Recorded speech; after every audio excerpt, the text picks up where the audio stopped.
Hello everyone, welcome to Math Tired Club. I hope you guys are doing well. Don't forget to like, subscribe, and comment, and also share the videos with your friends if you find them helpful, and turn on notifications so that whenever I upload a new video, you will get notified immediately. Thank you for your comments and supporting me. This really gives me a lot of enthusiasm to make new videos every day. So guys, today we're going to talk about something really important, and I'm sure it might be the nightmare of many students. We're going to talk about statistics and probability, okay? So first of all, let me tell you this. I always tell my students something, that whenever you find something really difficult, just think about the fact that you're gonna be needing this a lot, okay? So if you're gonna be going to university, or if you're gonna be going to study anything, almost I can say anything, you're gonna be needing these all the time, probability and statistics, okay? So when you think of it like this, you would just imagine that if I do it really well once, then I don't need to worry about it anymore, okay? And I'm gonna be actually fine with it for the rest of like my course or my university time or anything like that, okay? So today we're going to talk about the distributions, different distributions and probabilities, and of course statistics in general. So the distributions that we're going to cover are Poisson distribution, binomial distribution, normal distribution, and gamma distribution, okay? And I'm going to provide you with different types of examples, definitions, and everything. And I'm sure you will be able to do any kind of question that is given to you in like a university course, or in high school maybe, or in different tests, SATs, or anything, if you know what I'm going to just present you. And I'm sure it's going to be fun and very easy. I'm going to be back with the definitions and everything in 2 seconds. Okay, tada, I'm back with the first definition. Guys, I can't like emphasize enough on the fact that you have to know the definition in order to be able to tell these distributions apart in different examples, okay? So please try to understand the definition and just have it in mind, have the basis in mind. So a Poisson distribution is a probability distribution used to model how many times an event occurs in a fixed interval of time.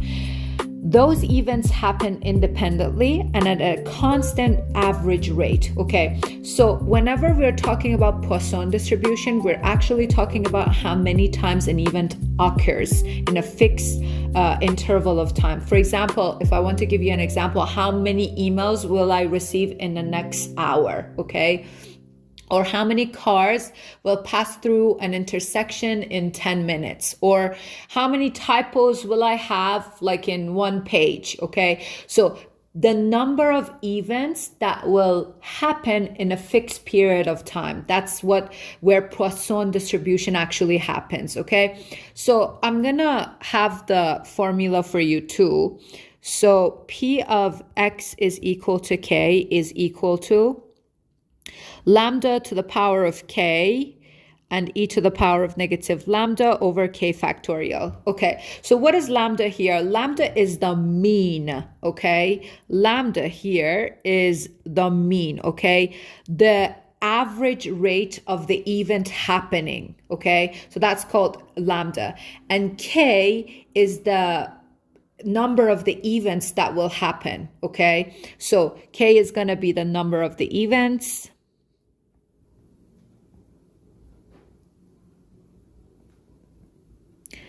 And lambda is the average events that will actually occur in that fixed interval of time. Okay, so I have written the example down to the average number of customers entering a store per hour is 4. What is the probability that exactly 2 customers enter in the next hour? So look. First of all, I'm going to write down the formula again. P of X is equal to K is equal to lambda to the power of K, e to the power of negative lambda. Okay, that's supposed to be lambda. okay, over k factorial.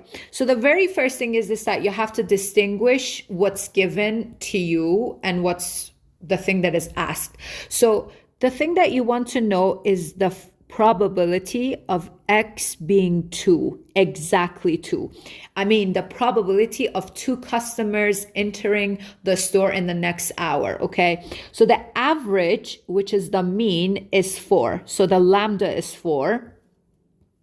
So lambda is 4, and the number of the events that we want is 2. So we want 2 customers happening in the next hour, and the average customer that are entering the store is actually 4. So it's going to be 4 to the power of, 2 to the power, 4 to the power of 2 times e to the power of negative 2 over k factorial, which is 2 factorial, okay?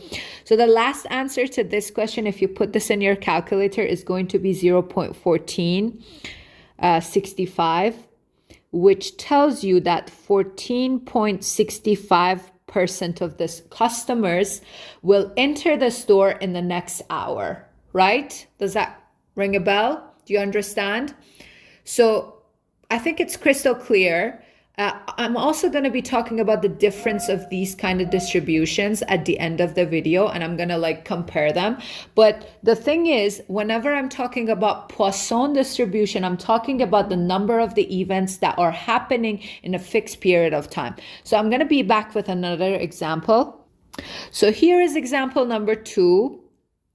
It says that a hospital receives an average of 4 emergency cases per hour. Find the probability that more than 3 cases arrive in the next hour. So actually you can see the same thing happening here again. It's like a Poisson distribution because we want the number of the events to be 3 and the average is 4. So we want to know if like in the next hour, we want to know the probability that more than 3 cases arrive in the next hour, a fixed number of events in a fixed interval of time. Do you understand that? So of course it's going to be like the Poisson distribution. I'm going to write the formula again. So lambda to the power of k, e to the power of negative lambda, and k factorial. So lambda here is 4 because it says that an average of 4 emergency cases per hour. So it receives the average of 4 emergency cases per hour. So I know that the lambda is going to be 4. And we want to know the probability that more than 3 cases will happen. So this part is a little bit tricky, and I want you to pay attention to this part and what's the difference between this part and the other part. So if you have actually paid attention, it says more than 3 cases arrive in the next hour. So the average is like 4 emergency cases. So more than 3 would be the probability of x when it's 3 plus the probability of x when it's 4. So it's not actually just one thing, it's 2 things combined together. So if we find these separately and add them both together, then we can find the answer, right? So the difference from this question and the other one is the word more here, because it says that a hospital receives an average of 4 emergency cases per hour. We want to know what's the probability that more than 3 cases arrive. So it means 3 and 4. So we want to know the probability of that. So we have to actually calculate these separately and answer the question. So in the first part, which we want 3 customers to arrive in the next hour, it's going to be 4 to the power of 3 e to the power of negative 4 over 3 factorial. And then the other one,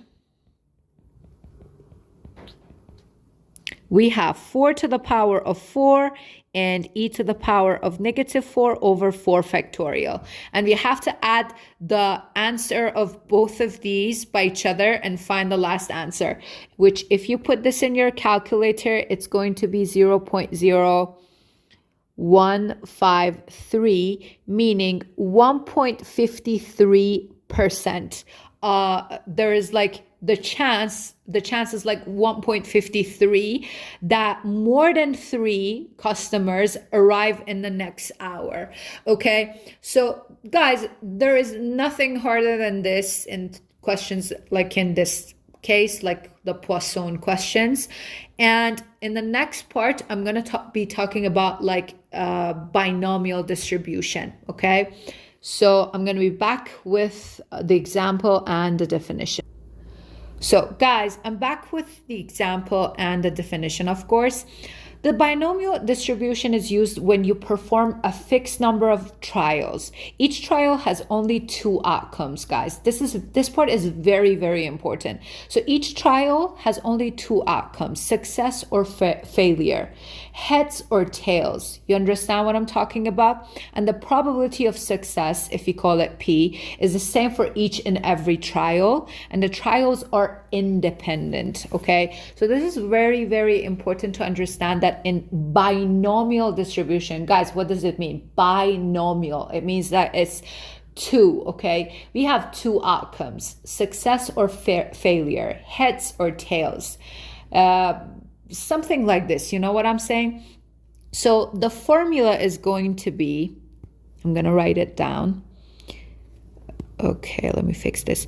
P of X is equal to K is equal to N choose K of P times P to the power of K and Q to the power of N minus K, in which K is the number of success. Okay, let me write it down. Number of success. And N is the number of the trials, of course, the whole thing. Where do I write it? So I'll write it here.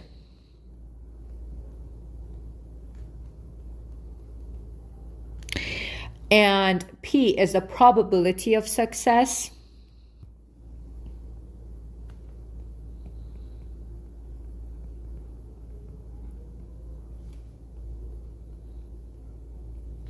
And Q is the opposite, of course. You know what I'm saying? It's the probability of not succeeding.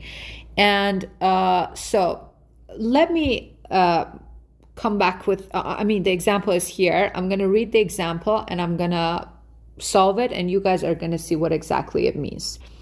So the example says a basketball player makes a free throw with the probability of 0.6 if she takes 10 shots. Okay, so the N is 10 shots, okay? That's the N. What's the probability of making exactly 7? Okay, so the outcome is failure or success. You know what I'm saying? Either the ball is going through the basket or it's not. It's failure or success.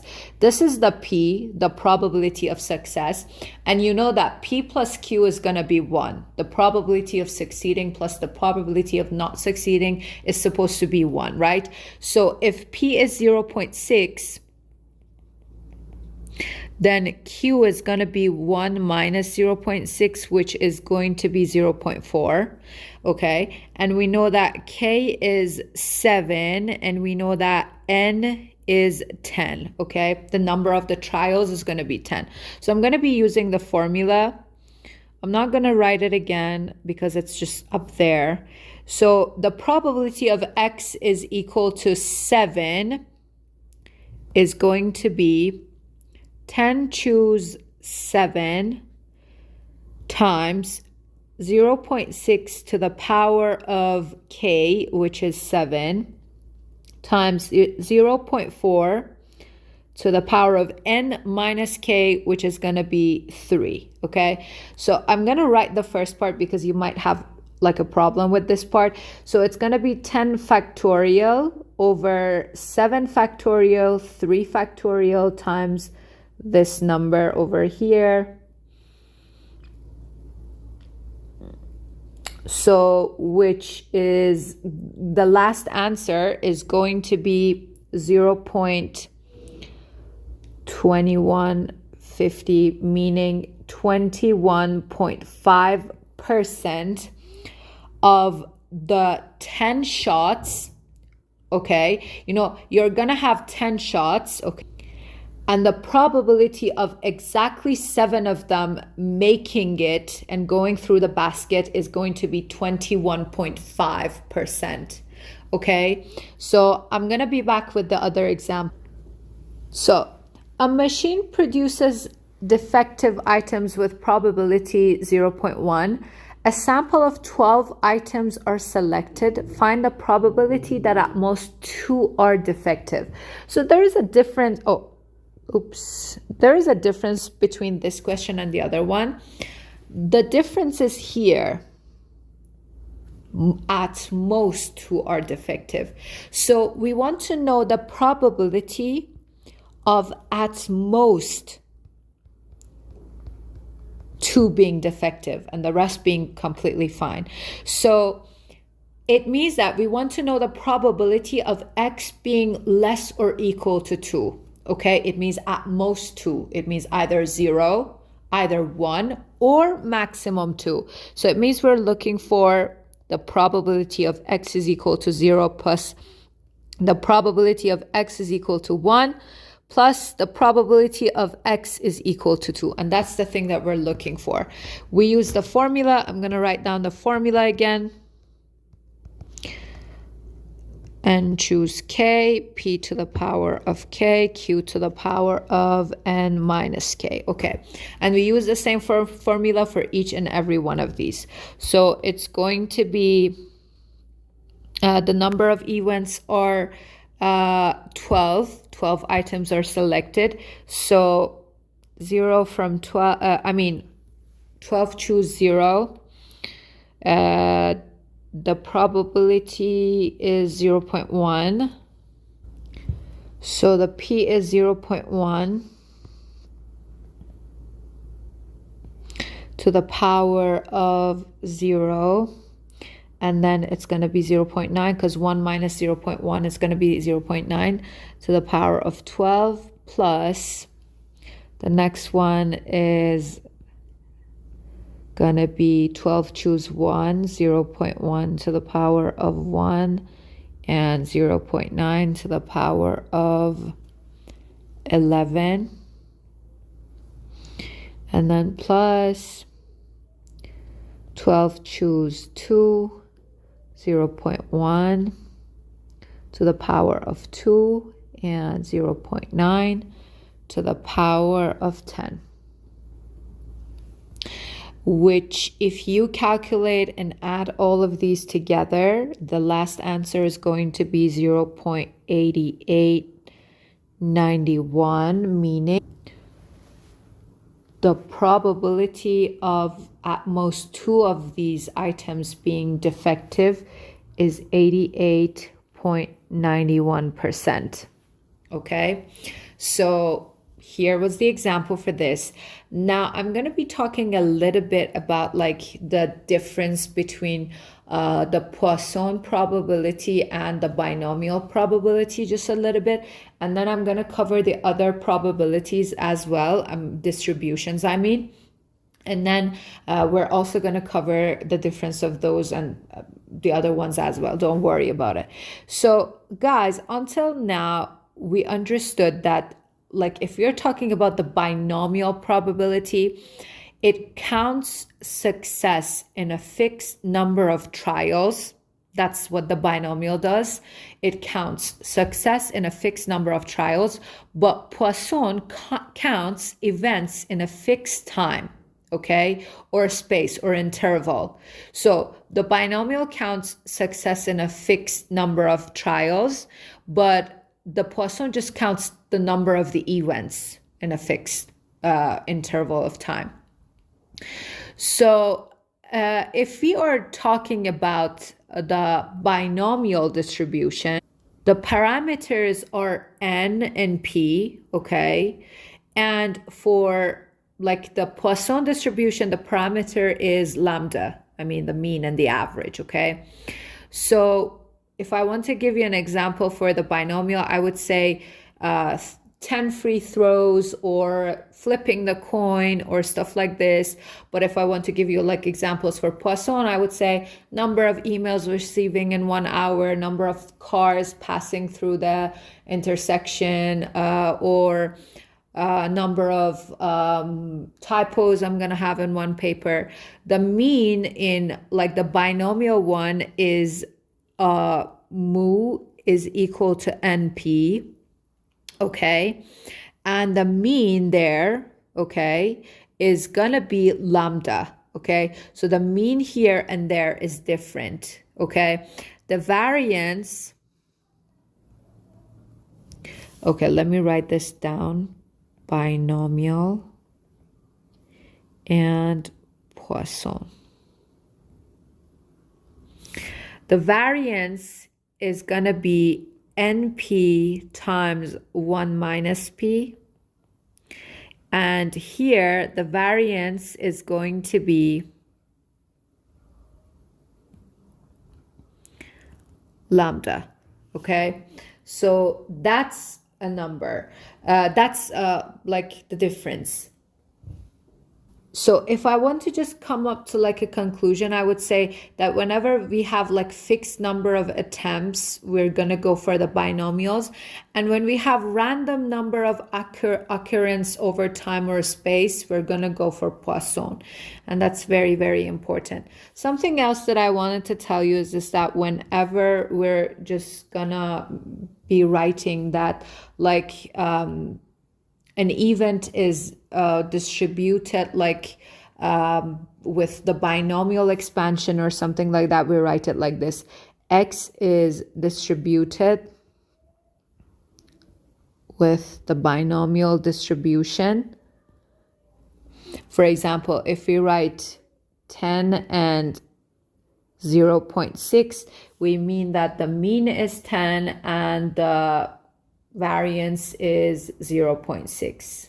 Is this that, for example, when a random variable follows like a binomial distribution, we write it like this: X is distributed with the binomial distribution of mu and p. So for example, when I write this, for example, let's say 10 and 0.6, exactly the other one that we had, it means that the mean is 10 and the probability of success is 0.6, okay? So that's how we write it too, professionally. Okay, guys, the next thing that we would like to talk about is normal distribution. A normal distribution is a continuous probability distribution that creates the famous bell-shaped curve. A normal distribution is one of the really common distributions in real life, okay? For example, human height, IQ scores, like measurement errors, like test scores, blood pressure, everything like that. These are all actually measured by the normal distribution. And you know that it has a famous bell-shaped graph, which I'm going to draw for you in 2 seconds.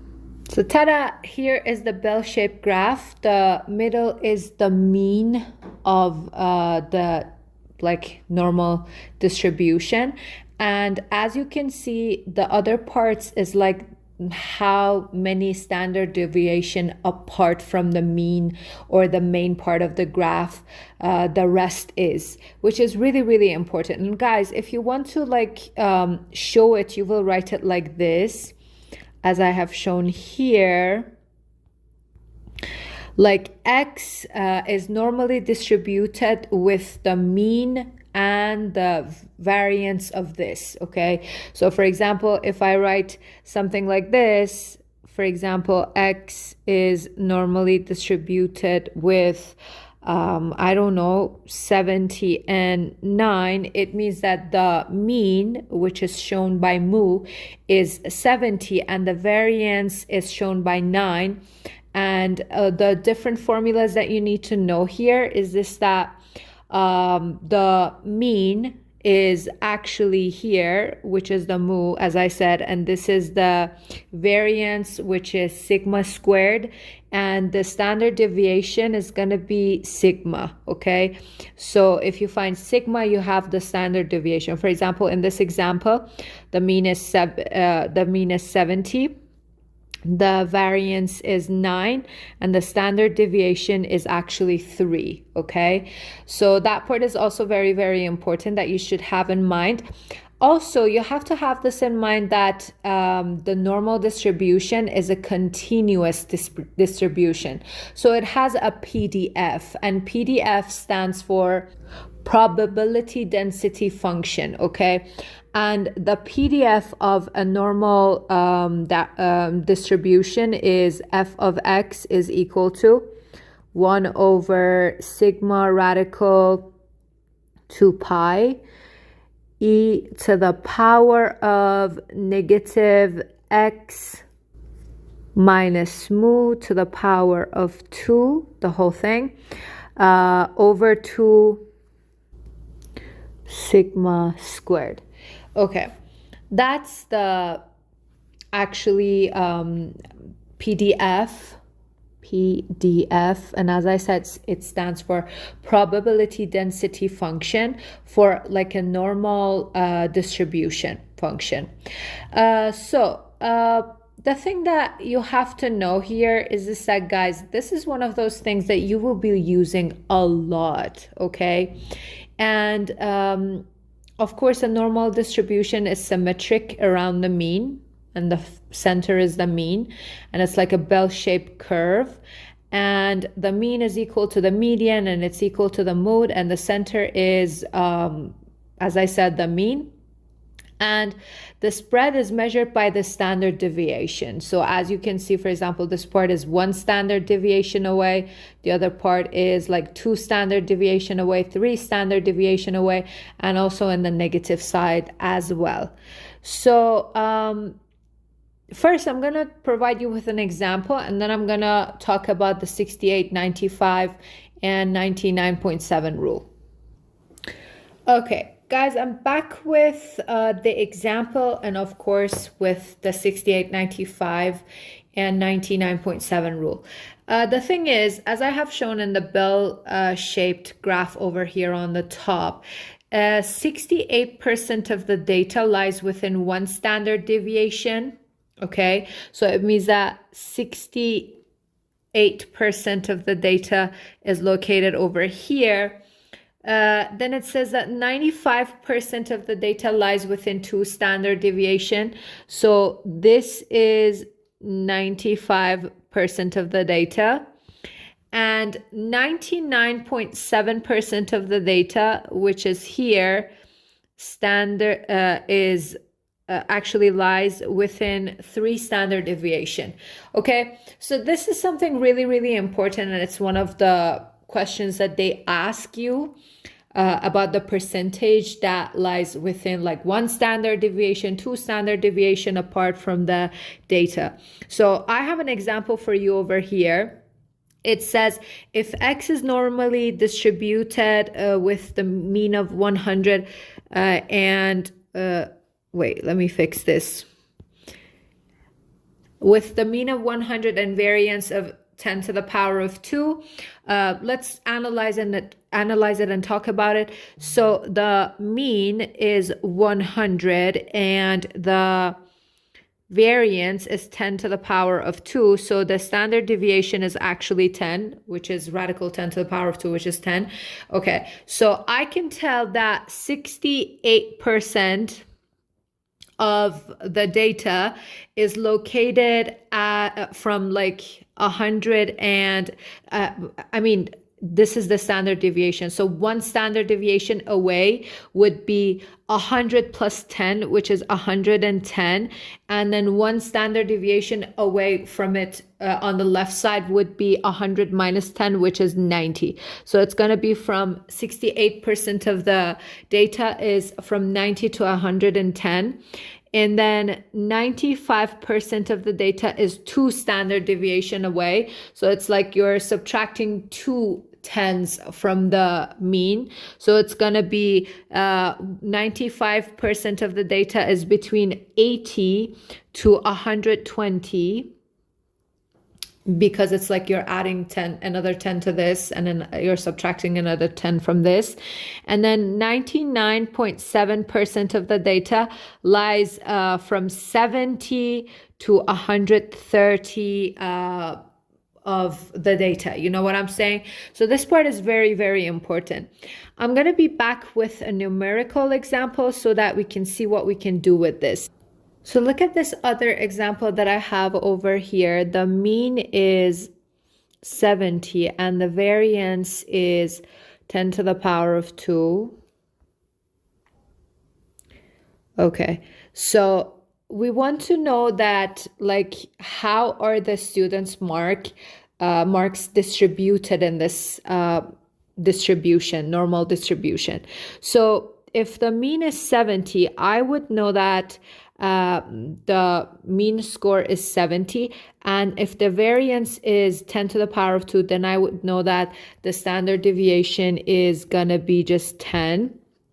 Okay, so I'm gonna know that 68% of the students are 10 marks away from the mean. I mean, 1 standard deviation away from the mean. So if the mean is 70, then it's going to be 68% of the students are in between 80, let's write the smaller number first, are between 60 to 80, okay? And 95% of the students are between 50 to 90, and then 99.7% of the students are in between 40 to 100, okay? And that's what you can tell by the standard deviation. The next thing that I would like to talk about, which is really, really important in standard deviation and in normal distribution, is the z-score. Z-score tells you how many standard deviations a value is away from the mean, okay? So here is the definition, and the formula is z is equal to x minus mu over sigma, okay? Z-score is actually really, really important for you in order to be able to analyze the data and talk about it. So I'm going to be back with an example related to the normal distribution, z-score, standard deviation, and everything.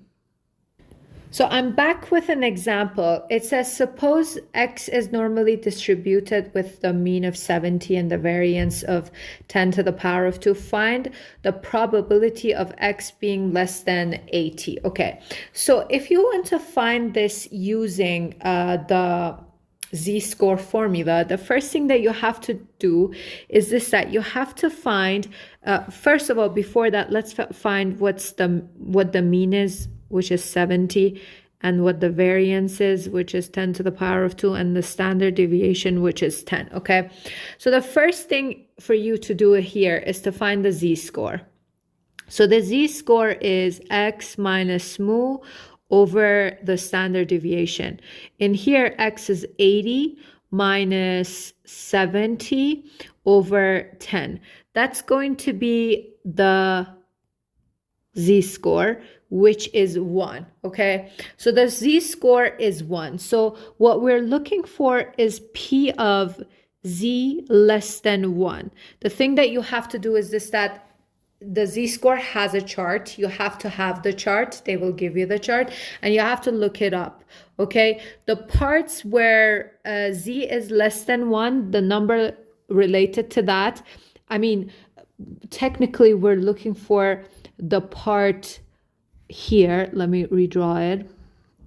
We're looking for the part, if for example z is 1, imagine that 1 is here, we're looking for this part, this area, Okay, and if you look it up, you can find that the measurement of this area is 0.8413, 0.8413, meaning 84.13% of the data is located here. Okay, so it's very, very easy, not hard at all. Let me bring you another example which is really related to this one.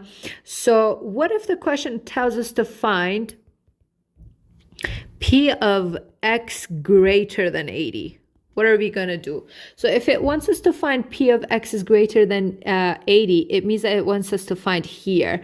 We know that the whole thing, okay, the whole probability is 1.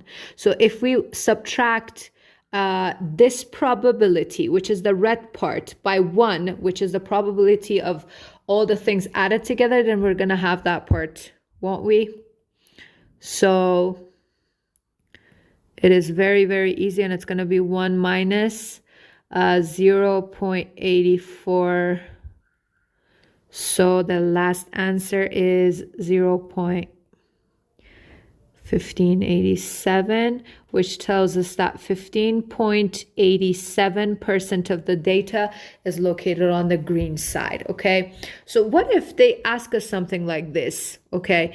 What if they tell us to find the probability of x being between 60 and 75? So the very first thing that we have to do is that we have to find the z-score of both of these numbers. So the z-score of 60, it's gonna be 60 minus, what was the, yeah, it was 70 over 10, which is going to be -1. And then we have to find the z-score of the other one, which is 75 minus 70 over 10, which is 5 over 10, which is half, and it's 0.5, okay? So the thing that now we want to find is P of x being between -1 and 0.5. So something that you need to pay attention is this, that the z-score always gives us the part, for example, if this is the bell-shaped graph, the z-score always is going to give us the left side of this z-score line. For example, if whatever it is, let's say if it's 5, the z-score is just going to give us this, okay? So the very first thing that we need to do is this, that we have to find P of x is less than 0.5. Let me draw a better one because we need this figure actually. Give me 1 second. So let's say that here is 0.5 and here is -1. Okay, so over here, this one, if we look this up in the chart, it's going to give us 0.1587. Guys, I'm looking these up from the chart. It's nothing fancy. And then the next thing that we can do is this, that we can find P of x being less than -1. Meaning here, I know that you want to find P of x being greater than -1, but then you can't do it because the z-score is just going to give you this part, okay? So I wish I had written this with another color. Let me change this with another color because I have a point in here.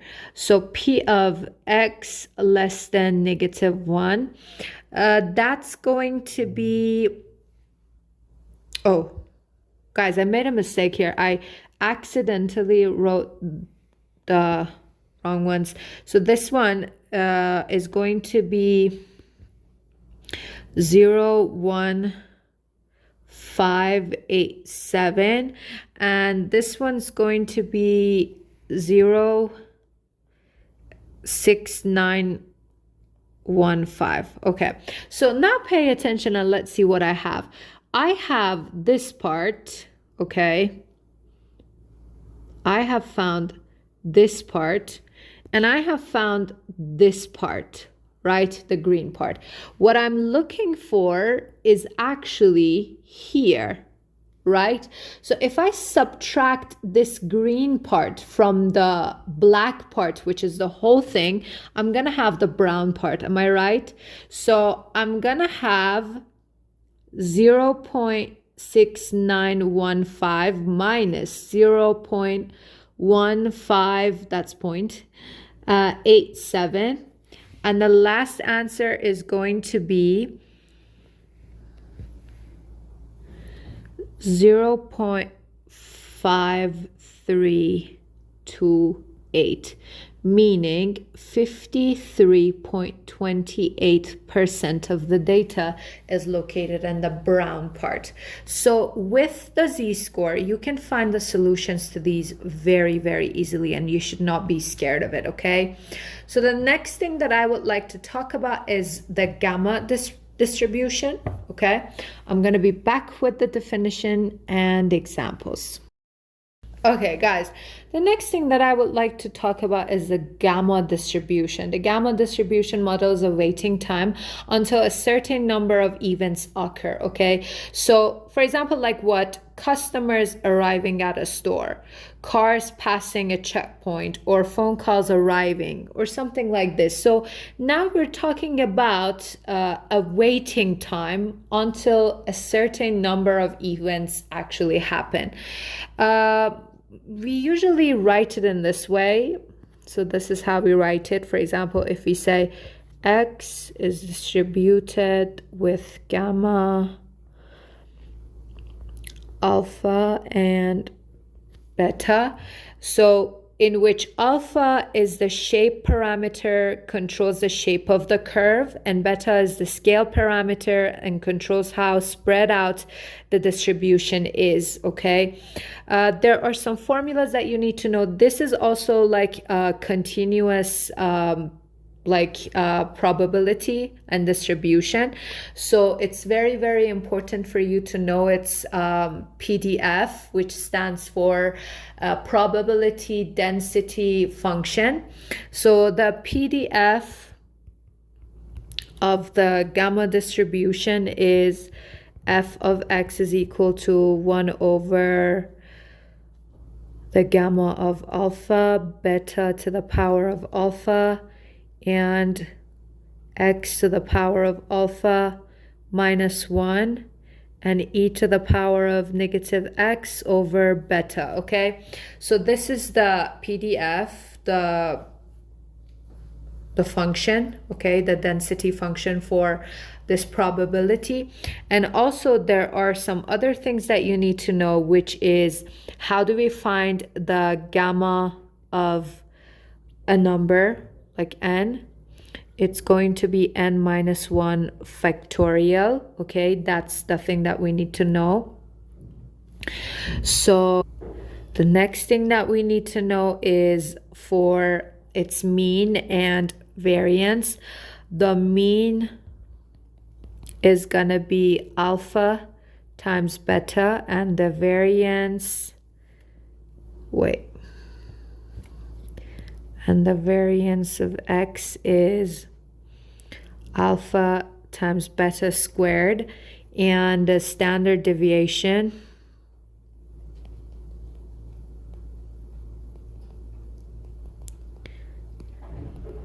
is gonna be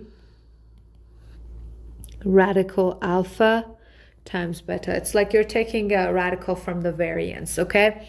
So this is exactly what you need to know. I'm going to be back with some examples. In the gamma distribution, we're also going to have some examples that you need to find the integration of the question as well. So I'm going to provide you with those examples. Don't worry about it. It's going to be super duper easy. I'm going to be back. So this is the given example to us. We would like to find all the information related to this. So the first thing is this, that we want to find its mean. which is E of x is equal to alpha times beta, which is going to be just 4 times 2, 8. And the variance,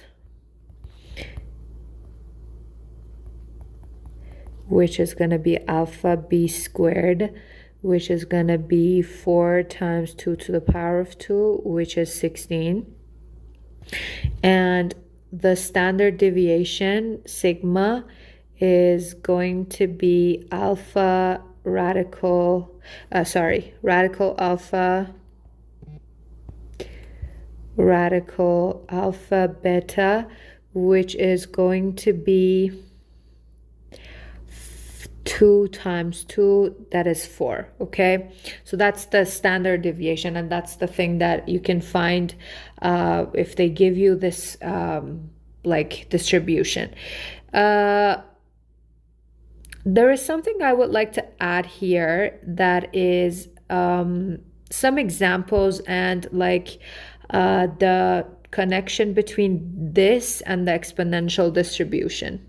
So if you're talking about exponential distribution, we're actually looking for the waiting time for the first event to like occur. For example, for the the waiting time for the first customer to show up. And if you're talking about gamma distribution, we're actually measuring the waiting time for the nth event to happen. So for example, we're measuring the time for the third customer to arrive. So that's something that you have to have in mind. Okay, so here is a very common exam questions. If arrivals follow a Poisson distribution with a rate of lambda, the waiting time until the nth arrival follows a gamma distribution. Okay, it follows a gamma distribution. For example, find the distribution of waiting time until the third customer arrives if lambda is 4. So as you see, this is like a Poisson distribution because customers are coming and going, but we're not working with Poisson distribution because we're being asked for the time. Okay, we're for the waiting time until the third customer arrives. Okay, so the very first thing is that the mean over here, the distribution and how the data is actually distributed is gonna be 1 over lambda. Why? Because every like 1 hour, like after like 1 hour, 4 customers arrive. So since we're talking about like time, it's gonna be 1 over 4. Okay, so if I want to write the gamma distribution, it's gonna be x is actually distributed with gamma. You know that we write it like this, alpha and beta. So beta here is going to be 1 over 4 because this is how distributed it is. And since we're waiting for the third customer to arrive, so this is going to be 3 over here. Okay, so if we want to calculate the time, okay, it's going to be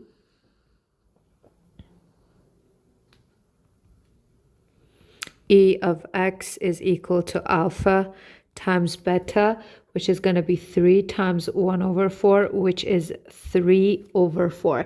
So 3 over 4 hours is the waiting time. And if you want to change it to minutes, you have to just multiply it by 60, and it's going to be 45 minutes. So the average time for us to wait for the third customer to arrive is going to be 45 minutes. Okay, guys, this is really, really important, really, really easy, but still very, very important. Look at my other example. So look at this example. Suppose the lifetime time of a machine component follows x distributed with gamma, 3 and 1000, in which you know that this is the alpha and this is the beta, which is how distributed the info is. The beta and the alpha is the shape of the distribution. Okay, so the very first thing that we want to find everything for it, the mean, the variance, and the standard deviation, and also we want to write its PDF. So if we want to do that for the mean, E of x is equal to alpha beta. So this is going to be 3 times 1000. It's going to be 3000. And the variance is alpha beta squared, which is going to be 3 times 10 to the power of 3 to the power of 2, right?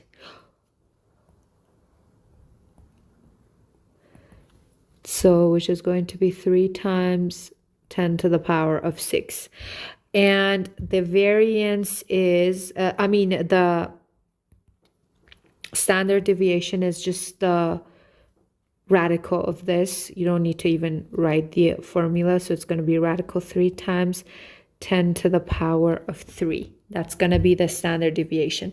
And in order to write its PDF, which stands for probability density function, first I'm going to write its formula, which is going to be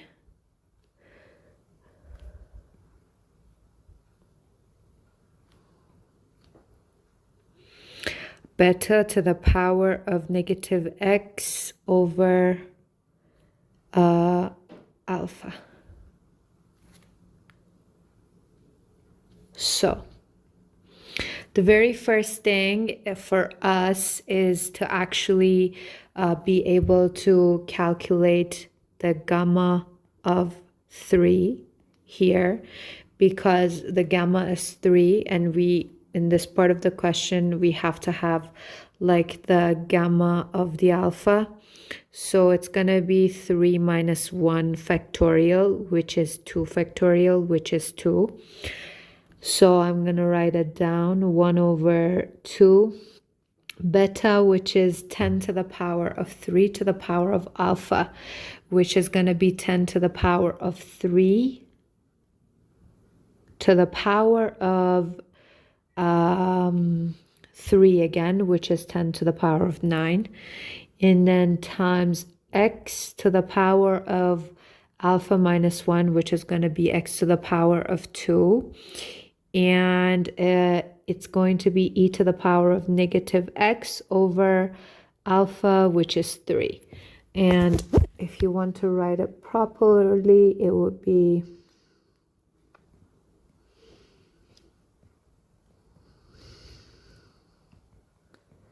that's going to be the answer. So very easily you can find the PDF, the mean and the variance and standard deviation of these functions. Okay, so what are the other types of the questions that they would ask you from here? So guys, look at this question, finding probability using integration. It's again the gamma distribution, but we have to find the probability that x is less than 1. It means that we have to find the area of the graph in which x is less than 1, okay? So the thing that we have to do is this, that first we have to write the PDF of the function, probability density function. That's what PDF stands for, as I have said. The formula is 1 over gamma of alpha, beta to the power of alpha, x to the power of alpha minus 1, and e to the power of negative x over beta. So the very first thing that we have to do is this, that we have to find this. So if this is the alpha and this is the beta, so first let's find the gamma of alpha, which is gonna be this, which is, we know n minus 1 factorial, which is going to be 1 factorial, which is just 1, okay?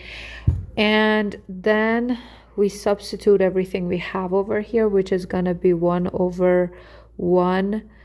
The beta is 1 to the power of alpha, it's 2, x to the power of 2 minus 1, which is 1, and e to the power of negative x over 1, which just gets simplified into x e to the power of negative x. So that's the PDF of the function, okay? So after this, the thing that we have to do is this, that we have to find the integration of this function. So in order to do this, the thing that we have to do is this, that we actually have to separate these and use this formula, which if we want to find the integration of this, we have to use this formula that says uv minus the integration of v d of u. Okay, so the very first thing is that we set that u is x, okay, and the rest of this part, so it's like we're separating these two, okay. This part is related to integration. I'm gonna have like a video on integration too. And then d of the next part after this is this, that we're gonna say that d of v is equal to e to the power of negative x. So u prime or d of u, let me write it as u prime. So it's gonna be 1. And if we take another integral from this, it's going to be v is equal to -1 over -1, and e to the power of negative x. So it's going to be negative e to the power of x. That's the integral of this. So it's going to be u, which is x, times v, which is negative e to the power of negative x, minus the integration of v, which is negative e to the power of negative x, times times d of u, which is this u prime, which is 1. If I want to write this better, I would write it like this. So the minus is going to get minus times minus, and it's going to be plus. And the integration of e of negative x times 1, it's just going to be itself. It's going to be -1. So it's going to be, if we factor out e to the power of negative x, what's left, I mean, we can factor out negative e to the power of negative x, and what's left is going to be x plus 1. So if we want to find this from 0 to 1, because we know that it's for positive numbers, then we're gonna have 0 to 1, which is gonna be f of 1 minus f of 0, which is going to be substituting 1. So let me substitute 1 over here. F of 1, it's going to be e to the power of -1 times 1 plus 1 is going to be 2. And it's going to be, it's negative e. So the power of -1 and times 2, and f of 0 is going to be e to the power of 0, which is 1. So it's going to be -1 times 1, which is -1. So it's going to be f of 1, which is negative e to the power of -1 times 2 plus 1. And if you put this in your calculator, it is going to give you 0.264. 0.264. It means 26.4% of the data is in less than 1, right? So guys, I hope that you have enjoyed this lesson. I'm gonna be having like more videos on statistics and probability soon. don't forget to like, subscribe, and share the video. Turn on notifications. Also, for one-on-one tutoring classes, contact me via email. My email is in here at the end of the video, and also in my YouTube channel bio. I also have like an Instagram page with the same name. I hope that you can follow and recommend me to your friends. Have a lovely day, and bye.